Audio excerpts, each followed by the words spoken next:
headlines from KXAN News. That breaking news right now happening in just minutes. Texas Governor Greg Abbott, along with nearly a dozen other state leaders, will host a briefing at Uvalde High School after 19 children and 2 adults were killed in a school shooting. They're getting started now. Let's go to that press conference and hear what they have to say. Evil swept across Uvalde yesterday. Anyone who shoots his grandmother in the face has to have evil in his heart. But it is far more evil for someone to gun down little kids. It is intolerable and it is unacceptable for us to have in the state anybody who would kill little kids in our schools. Children are a blessing. God teaches us that.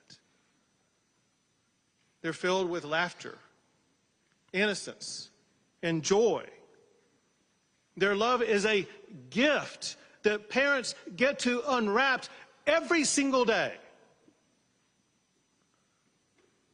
Parents in Uvalde had that gift taken away from them, stolen by a demented person. Days before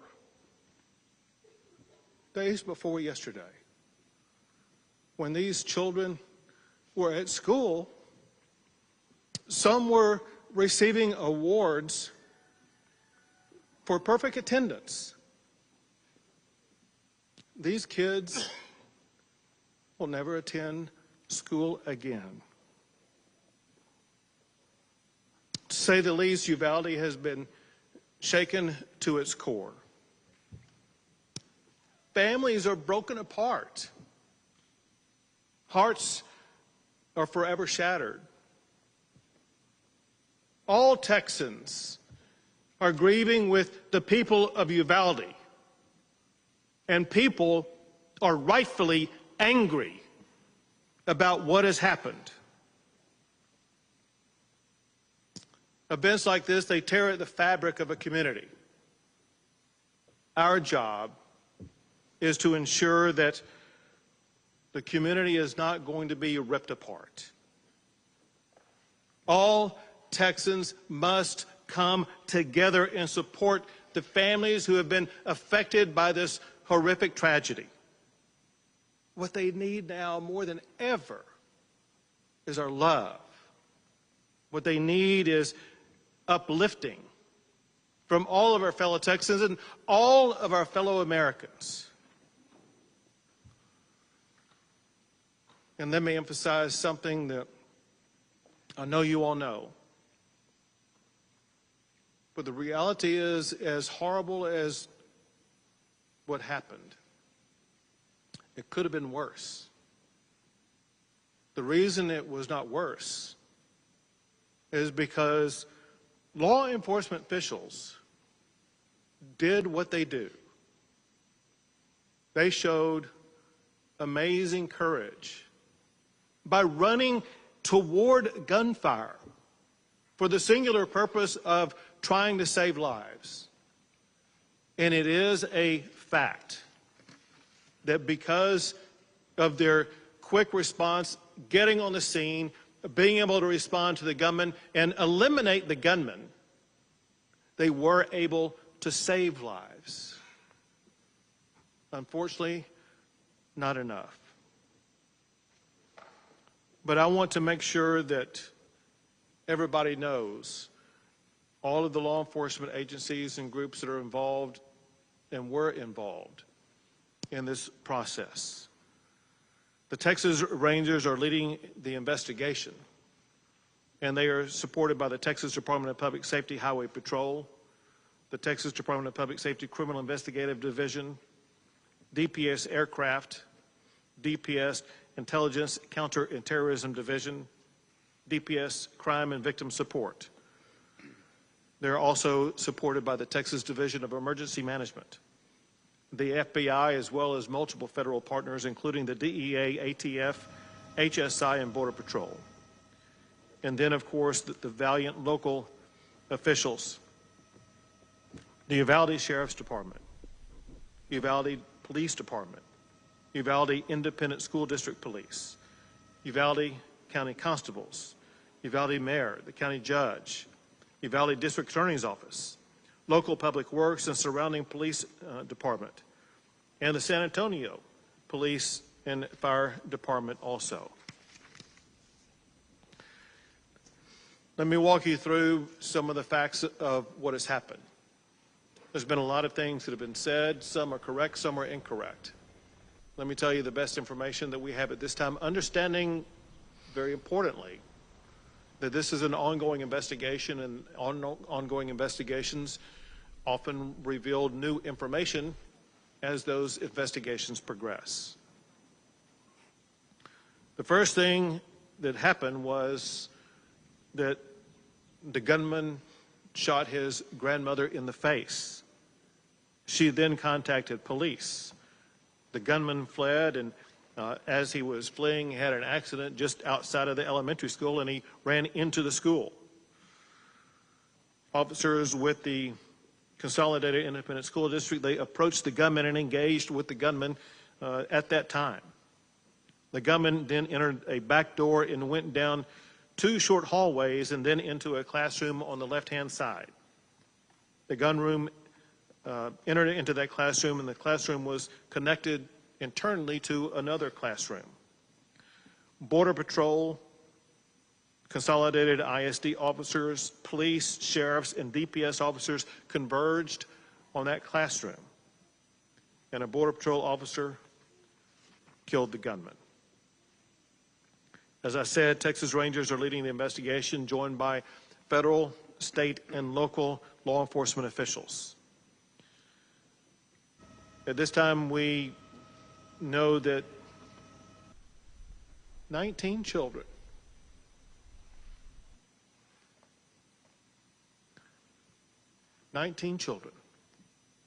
have lost their lives.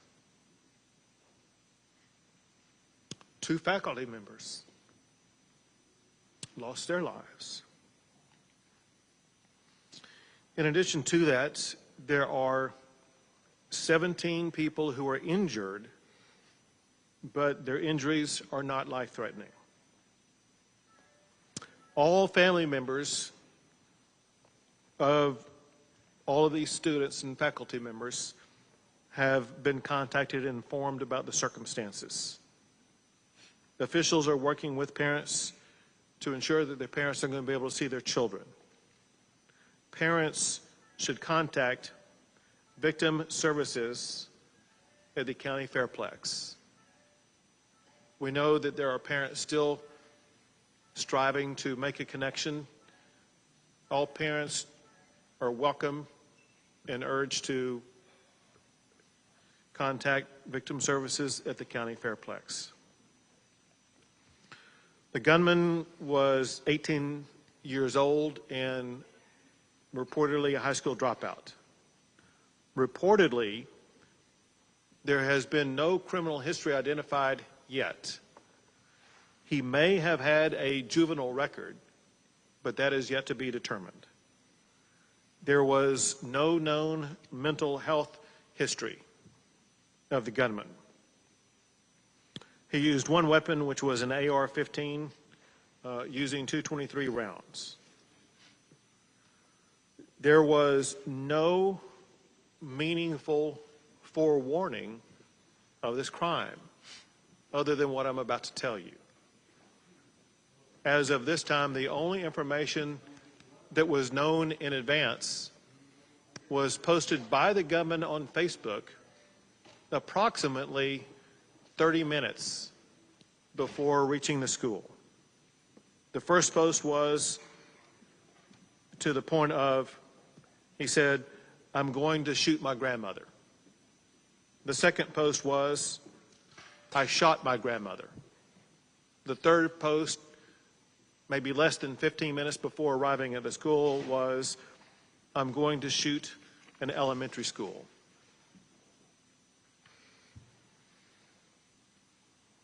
I mentioned that during the shootout that took place at the school, in addition to the students and the faculty, there were 3 officers who were injured who were all remain in good condition. 1 deputy sheriff lost a daughter in that school. Before coming out here, we had a long discussion with law enforcement at all levels. We had a discussion with community leaders, elected officials. And I asked the sheriff and others an open-ended question and got the same answer from the sheriff as well as from the mayor of Uvalde. The question was, what is the problem here? And they were straightforward and emphatic. They said, we have a problem with mental health illness in this community. And then they elaborated on the magnitude of the mental health challenges that they are facing in the community and the need for more mental health support in this region. I want to make sure everybody understands the mental health services that are available at this time, with me making one clarifying point in advance that I'm going to redouble down in the aftermath. Whenever anything as shocking and extraordinary and disturbing as this event occurs, there is an urgent need for everybody affected to access mental health. I cannot be more emphatic than saying with great urgency, everybody in this community, I mean everybody, the victims, the families, family members, friends, the law enforcement involved, but the entire community is in utter shock about this. Some physical wounds that were sustained by the officers, they're going to heal in the coming days. The mental and emotional wounds are far harder to see and last far longer. The state of Texas, working with federal and local officials and agencies, we're going to be here for a long, long time. And one key point that we will focus on is making sure that everybody in this community has the access they need for as long as they need it to address with the mental and emotional health care needs that they have. I want to list various agencies and make sure these are made available to the public. The mental health services currently available are from victim services from across the area from federal, state, and local levels, including the Family Resource Center at the Uvalde County Fairplex. Schools have crisis teams at the Uvalde Civic Center. They provide wraparound services for families who are affected. The Texas Child Mental Health Consortium, created by the state legislature in 2019, is available to assist. The Bluebonnet Children's Advocacy Center is available to provide services for children. The Texas Health and Human Services Commission is on site and will be available for ongoing provision of services. The Texas Education Agency is providing supplemental counseling services. The Texas Department of Public Safety Counseling is providing counseling services for law enforcement. And the FBI is also bringing in mental health services for law enforcement. It cannot be overemphasized the importance of law enforcement officers, all of them, seeking out and obtaining this mental health counseling. The District Attorney's Office for Victim Services has a phone number available for all victims, and candidly, the entire community, in a way, is a victim here. And I was provided their number to give out to you publicly. This is the number for the District Attorney's Office for Victim Services. The number is 830-278-2916. And at this time, I will pass the mic to Lieutenant Governor Dan Patrick. And cutting off that press conference there, it sounded like he was saying you are doing nothing. This is all predictable, and proceeding from there to go back and forth with several of the people that were on stage. It appears now that he has been escorted out of the building of the press conference at this time. Let me go ahead and update you here on several other things if you are just joining us. It looks like now they're speaking again, so we're actually going to go back to the press conference. As we speak. There are family members whose hearts are broken. There's no words that anybody shouting can come up here and do anything to heal those broken hearts. We all, every Texan, every American has a responsibility where we need to focus not on ourselves and our agendas. We need to focus on the healing and hope that we can provide to those who have suffered unconscionable damage to their lives and loss of life. We need all Texans to, in this one moment in time, put aside personal agendas, think of somebody other than ourselves, think about the people who are hurt, and help those who have been hurt. And this time, Lieutenant Governor will speak. I was just about to say that there will be plenty of time to discuss and analyze what happened yesterday and do everything that we can within our power to hopefully prevent it from happening again. But now is a time, people watching around the world, in this country, in this state, to focus on these families, as the governor just said. Right now, we need to put our arms around the families of these victims, the students and the teachers. This is not a partisan issue. This is not a political issue. This is an unimaginable moment that will impact the lives of those who lost their children and those who survived, the adults and the teachers, the men and women of law enforcement who were there. We are better than this as a country. We are better than this. These types of crimes, when you see children killed, go to the very core of all of us who have children or grandchildren. We can't imagine the pain that these families are going through. We saw it 4 years ago in Santa Fe. So can we not be a nation that can stand together for at least a day or a week or a month? My gosh. To put these families first and everything else second? My gosh. You know, we live in a time, I said this yesterday, when people are at each other's throats everywhere we turn. Whether it's on the internet or an Oscar stage or two coaches arguing or in the political world or the media world. Who are we as an American people? Who are we?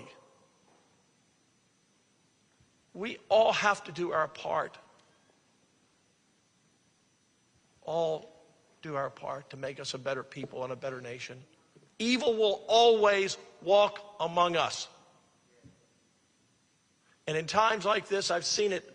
The governor's seen it. The speaker has seen it. The senators have seen it. The attorney general's seen it. In these other shootings, Sutherland Springs, El Paso, Odessa, Santa Fe, it's God that brings a community together. It's God that heals a community. It's God that heals a shattered and broken heart. And if we don't turn back as a nation to understanding what we were founded upon and what we were taught by our parents and what we believe in, then these situations will only get worse and happen more often. So, no matter what your thoughts are today, pray for these families. Pray for this community. Give us wisdom. Give us wisdom. But right now, let's focus on the families. They deserve that. They need our love. They need our prayers. Thank you, Governor. And now the Speaker of the House, Dade Phelan. Thank you, Governor. I appreciate it. Mayor, I'm sorry you had to witness that outburst. Now is not the time to politicize pain and suffering. This time of year should be the happiest time in a child's life. Summertime, getting out of school, enjoying your family and your friends. And instead, this community is faced with an unspeakable tragedy of which there are no words. There are no words to ease the pain and suffering and the anger in this community. I do want to reiterate what the governor said about the mental health of this community. This will take many, many years of pain and suffering and counseling. And your mental health is like any other health. It must be treated, it must be diagnosed, it must be talked about. And the legislature, when we reconvene, we will have a long, very robust discussion about mental health like we always have, and we'll continue to support mental health in this state, and especially rural mental health. Like the sheriff said, and like the mayor said, every community has mental health needs, and they must be addressed. And this crisis is another reiteration of a mental health crisis we have in this state. I also want to thank the law enforcement for their work, DPS, Border Patrol, sheriffs, police officers, both locally and the school district. I believe one school district's police officer lost his wife in the shooting, was there on the scene. And the governor mentioned sheriff's deputy losing a child in that building as well. Just unspeakable tragedy to this whole community. And the mental health of our law enforcement is crucial in these times. And it's okay for them to say that something's wrong as well. I do my deer hunting here in Uvalde County. It's a beautiful community with beautiful people. And all we can say is how tragic this is, and the support the state will show and will continue to show. And we just appreciate your resiliency, and let us know how we can help here at the state of Texas. Thank you. And now the Director of the Texas Department of Public Safety, Steve McCraw. Thank you, Governor. On behalf of the sheriff and chiefs of police, the department's been asked to go through a timeline of the facts. As we know, the investigation right now is preliminary, this information, but we'll provide out as much information as we can. First, as already reported, Salvador Ramos was responsible for the horrific attack and killing of 19 school-aged children and 2 adults. He was 18 years old, as previously reported. He was dropped out of school. He had no criminal history that we've been able to find or detect at this particular point.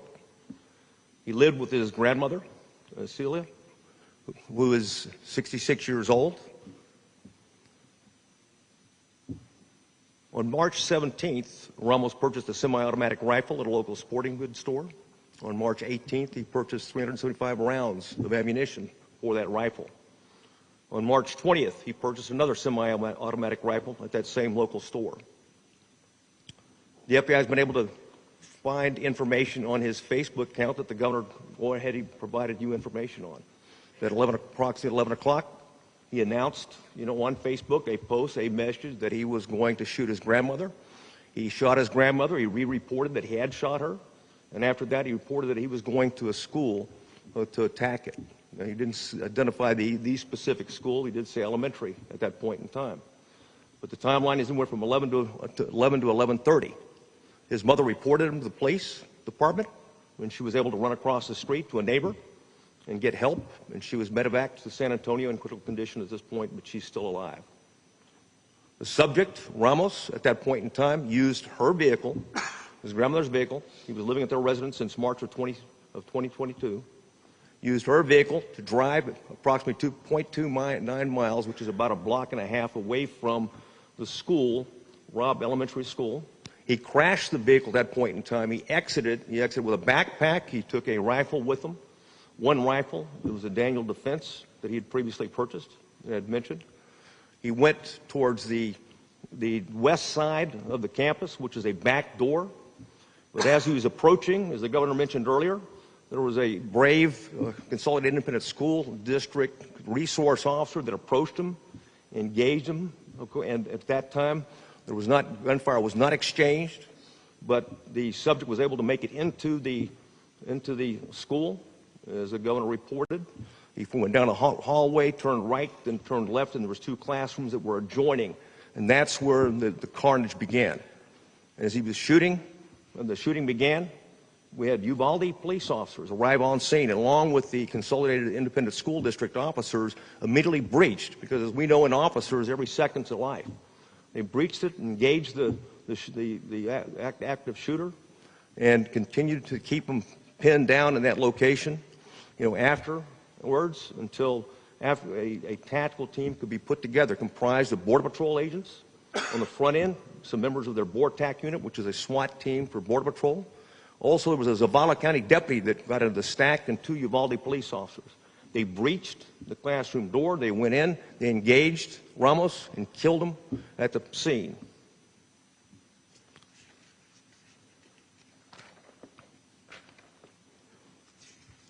That covers it, Governor. One thing I'd like to say, though, and you hit the nail on the head, is that in the profession of law enforcement, it is a profession. What looks right and how we measure ourselves is the absence of crime and disorder. Obviously, this is a situation we failed in the sense that we didn't prevent this mass attack. But I can tell you those officers that arrived on the scene and put their lives in danger, they saved other kids. They kept them pinned down. And we're very proud of that. At the same time, we're always looking to get better and look at anything that might have been out there. We've yet to find a clue, whether it's social media or other indicators that might have given us any type of idea that he was about to do something like this. It gives us an opportunity to prevent it because, as we know, the overriding priority of you, certainly the legislature in Texas and the people of Texas, is that it's all about prevention. Prevent the next mass attack. And thank you for your leadership, and Speaker and Lieutenant Governor. Thank you. Thank you. And now the Superintendent for the Consolidated Independent School District, Hal Harrell. Thank you, Governor. Thank you for being here today. Thank you for your support. I appreciate your team coming and speaking to us and providing the services and resources that you have. As superintendent, I could never imagine a day like yesterday. End of school, award ceremonies, the time of a second, third, or fourth grader's life at that point. It was a senseless and tragic event, and this magnitude in our community is heartbreaking. It really is. We have had a lot of support here from our community, surrounding counties, surrounding districts, and all over the state, and I appreciate you for thinking of us and sending that support. I have to relay the heartbreak of our teachers at Robb campus. I met with them this morning, but as I looked across that room, there was a group of heroes in that room. If it weren't for them, along with the law enforcement that came, that were willing to cradle their kids, get them out of the classroom when it was safe, when they were guided, and the trust our kids had in their teachers, that says volumes for our staff here in Uvalde. They are heroes. They did heroic things yesterday, and they are always very humble, but they are truly humble heroes. Yesterday, we lost 2 teachers. These 2 teachers, I would say, are the cornerstone of that campus to some great degree. They are 2 beautiful souls. They have taught on that campus for many years. They have kids in our district, and they poured their heart and soul into what they did in educating our kids in Uvalde. 19 students, 19 precious students who came to school yesterday to enjoy the day, to enjoy the award assembly. And as I look at their pictures, you can just tell by their angelic smile that they were loved, that they loved coming to school, and they were just precious individuals. This is a difficult time for everybody. We are hurting. We have been cut deep here in our community. We will move forward. It's going to take some time moving forward. While our faith has been shaken, we ask you to continue to pray for these families, these kids in our community, and our teachers. I am a product of Uvalde. I'm born and raised here. I've worked for this district for 30 years. And never thought I would be sitting in front of you doing this today. But please, pray for our teachers, pray for our community, and we will move forward. Thank you, Governor. Thank you. We'll take a few questions.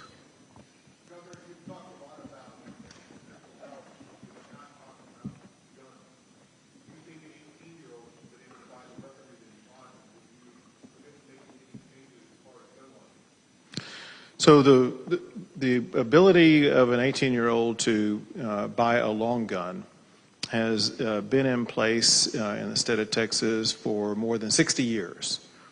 And think about during the time over the course of that 60 years, we have not had episodes like this. And why is it that for the majority of those 60 years, we did not have school shootings? And why is it that we do now?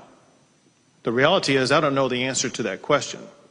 However, what I do know in talking to the leaders here, as well as leaders in other locations around the state, and that is one thing that has substantially changed is the status of mental health in our communities. What I do know is this, and that is we as a state, we as a society, need to do a better job with mental health. Anybody who shoots somebody else has a mental health challenge, period. We as a government need to find a way to target that mental health challenge and do something about it.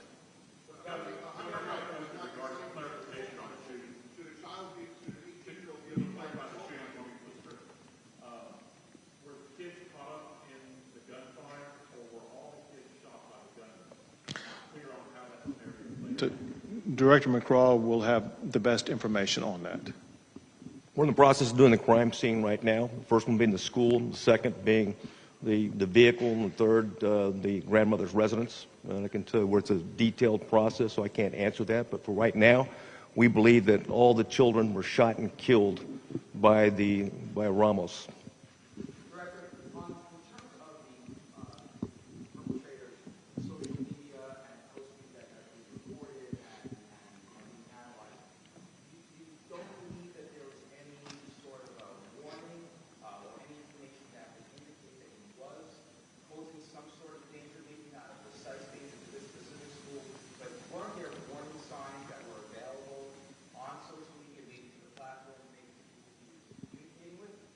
We did see some, and I think one was of a concern, and that concern was, relayed to allegedly, we haven't confirmed it yet, to someone in California who didn't report it. And we're in the process of working with the FBI right now to make sure she's interviewed and find out more about it. There may be other clues out there right now that we're not aware of. This is a preliminary part of the investigation, and we're going to scour everything to find anything that what could have indicated in some way, shape, or form that this individual was a threat to the community. None at all. In fact, this is, we're astounded at the beginning of the investigation because there's usually something out there, but right now, it is as that reported on the timeline. If we find out something else, we'll provide that information.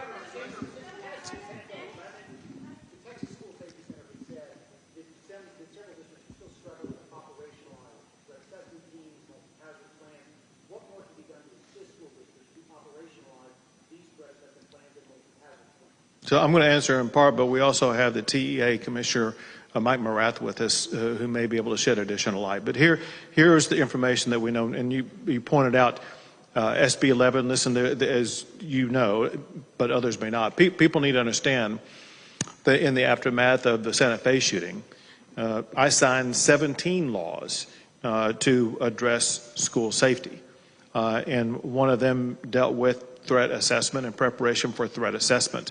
And there are certain standards that schools are required to comply with to make sure that they are addressing threat assessments. I have no information as we speak at this particular time about the status of this particular elementary school or the ISD about what the status was concerning threat assessments. However, to make sure that your broader question is answered sufficiently, Mike, you want to come up? The person coming up is Mike Morath, who is the commissioner for the Texas Education Agency. So there's significant appropriations provided to ensure that the local school systems around the state have resources for this. One of the components of Senate Bill 11 was a school safety allotment. There was additional upfront funding for that. The Texas School Safety Center and our agency work in collaboration to provide technical assistance and training to school district leaders, counseling team leaders, others, to ensure that the threat assessment protocols and these procedures, including threat response plans and the operational multi-hazard plans, are practiced on a recurring basis. So there have been essentially fairly significant efforts to bolster those managerial practices and these detective or preventative practices in schools all over the state of Texas. We will continue to do more. After any incident like this, of course, you reflect on lessons learned to ensure that we can prevent this kind of situation in schools going forward. Yeah, if I can just add to that. One sec. I'll call on you next. 1 second. If I can just add to that briefly, in 19, the House and Senate worked together, put $100 million into trying to give the schools all the tools that they needed to try and protect the students. The Marshals program, the Guardian program to arm teachers where schools want it. We left a lot of those programs optional up to the parents and the school boards and the school districts. And they're doing the best they can. And you're always going to have, again, no matter what you do, there's going to be someone to find another area that's vulnerable. But the legislature did act. The governor signed those bills, but we can and need to do more. And in the area of mental health, we've also been working on that as well, but need to do more.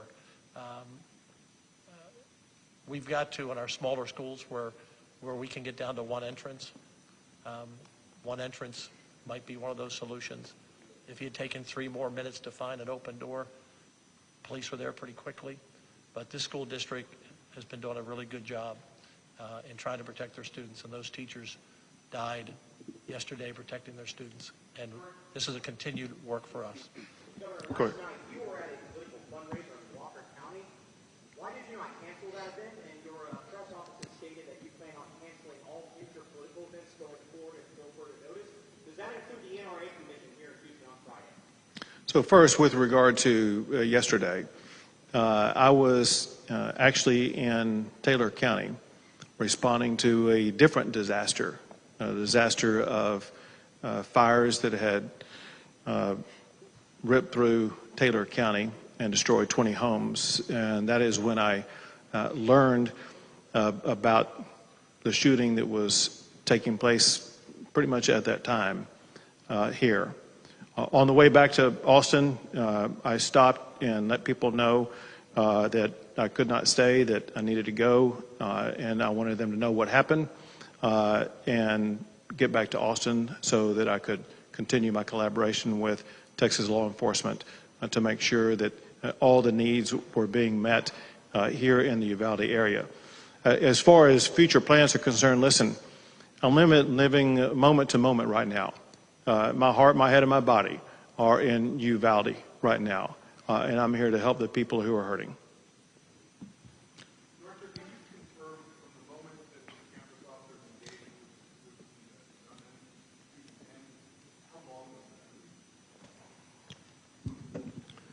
I can't. It's going to be within a minute, like 40 minutes or something, within an hour. But I don't want to give you a particular timeline. But bottom line is that law enforcement was there.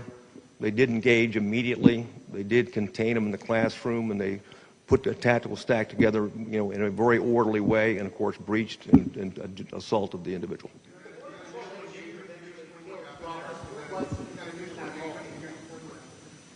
The initial engagement?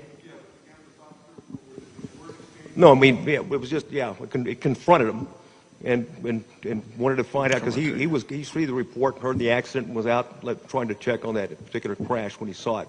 So he followed him right in immediately, okay, and when rounds were exchanged. And of course, then also we had 2 Uvalde police officers previously described that went in and was involved in also the shooting with the subject and were wounded. And of course, they were also responsible for containing him in that area.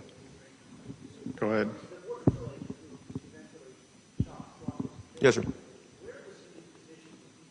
Well, I don't know where he was in the community, but obviously in the Uvalde area, because they got there so quickly and in force. And of course, I'll let them answer that question. But they were there in force, and of course, they were, importantly, they had some members of their tactical team there on the Vortec team, and they took the lead on that stack. But I'll defer to, I think I have a Border Patrol uniformed.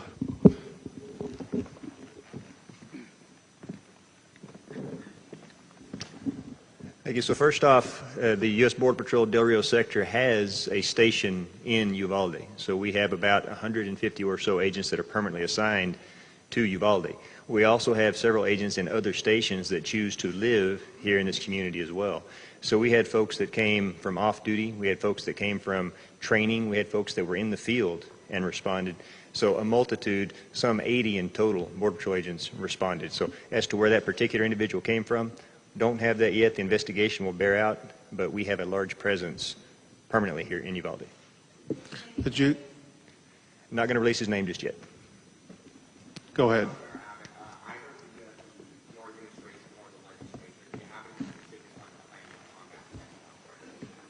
We began talking about it in there. I'll just tell you one thing that we talked about, which is something we've heard in some other regions of Texas also, and that is in approximately maybe as much as a 40-county region around the area where we gather right now, there is no mental health hospital, and there's a shortage of beds for mental health in this region. If someone is suicidal, if someone has a mental health problem, they oftentimes would have to go to some place like San Antonio. And with the growing population in this region, with the profound mental health challenges that were discussed with us, one takeaway I had was that there is greater need for a physical mental health care facility in this region. But we know that buildings don't treat people, people treat people. And so there needs to be more personnel, more strategies, a greater understanding by the mental health care provider community about what the needs are, and they will be best equipped to know the best way to provide, or let's say meet those needs. Bottom line is this, and that is, I think it's a fair statement, that legislative leaders understand about health challenges in the more rural settings in the state of Texas, and we have a genuine commitment to help address those mental health care challenges.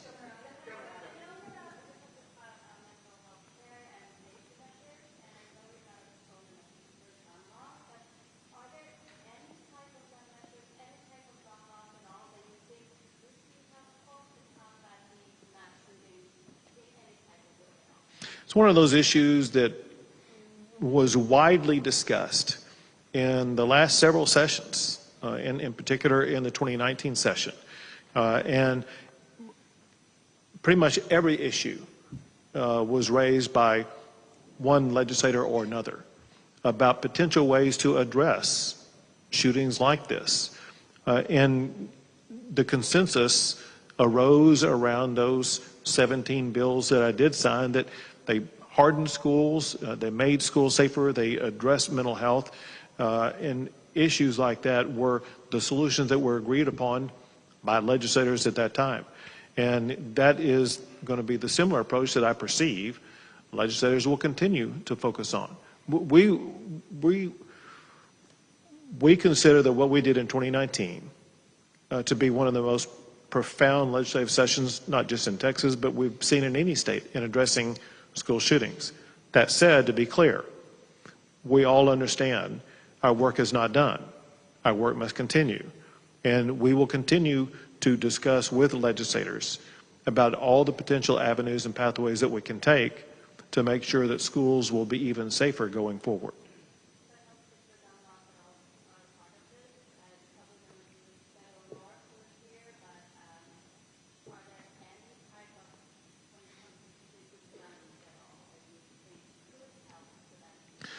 And I know people like to try to oversimplify this. Let's talk about some real facts. And that is, there are, quote, real gun laws in Chicago. There are, quote, real gun laws in New York. There are real gun laws in California. I hate to say this, but there are more people who were shot every weekend in Chicago than there are in schools in Texas. And we need to realize that people who think that, well, maybe if we could just implement tougher gun laws, it's going to solve it. Chicago and LA and New York disprove that thesis. And so if you're looking for a real solution, Chicago teaches that what you're talking about is not a real solution. Our job is to come up with real solutions that we can implement.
So the last thing first, and that is altogether, we allocated more than $600 million, so more than $500 million to address school safety. As it concerns the first parts of your question, the answer is, with the laws that we passed in 2019, which is 3 years ago, all those measures that you were talking about were included in those laws. Let me give you several examples. An entire platform that was addressed is what's called school hardening or hardening schools. Some of those strategies reduce the number of entrances. Other strategies provide things like school marshals or having DPS officers or others fill out their paperwork in schools so that there will be a law enforcement presence in schools. They involve different types of strategies that will make it, should make it, more difficult for a shooter to get into a school. That said, I can tell you what we all agree upon. We're all going to go back and look at both exactly what was passed, any shortcoming in what was passed, any shortcoming in implementation. I want you to know also that included in those laws were requirements by school districts across the state of Texas to work with the School Safety Commission to make sure that all the strategies would be used and employed and tested, including active shooter strategies for schools to be ready, to be prepared to employ as needed. And so, yes, from pretty much every angle, it was debated. And let me go back in time. This is something where I began working up the governor's plan to respond to this a year in advance. And legislators had an entire year to be looking at that, to be debating that, to be getting prepared for that. Then I made it an emergency item during the session, which meant that everyone was going to be focusing on it, and they did. So my point is saying that, and that is that this took the time, effort, and mental involvement of all legislators during the course of that session to put what they consider to be the best solutions on the table. Many of them were adopted, some were not. But we we adopted what we consider to be the best plans that session.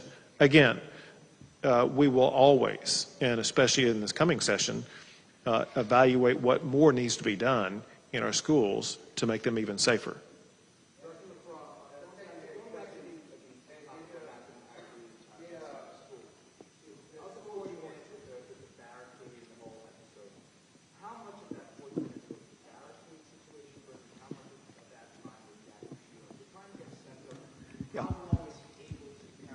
I understand that. We're looking at now we're getting the surveillance video, so we can go frame by frame and track that every minute. So that's part of the, obviously, the investigation, and I'd wait until we've completed that part before we provide that information.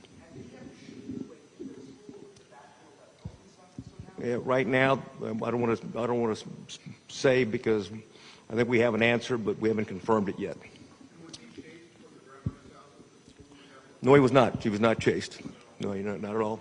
What's the status of the building? Have you been able, or the team that's assembled, obviously it's not all working, but have victims all been identified, have the bodies been moved, evidence work going on? All the victims have been identified, and all the notifications have been made. Yes, there's an ongoing recovery team. We've got certainly our company of Texas Rangers with forensic background are conducting it, and then we've got the FBI's evidence response team, and of course ATF is helping as well. Can we get you to speak up a little bit?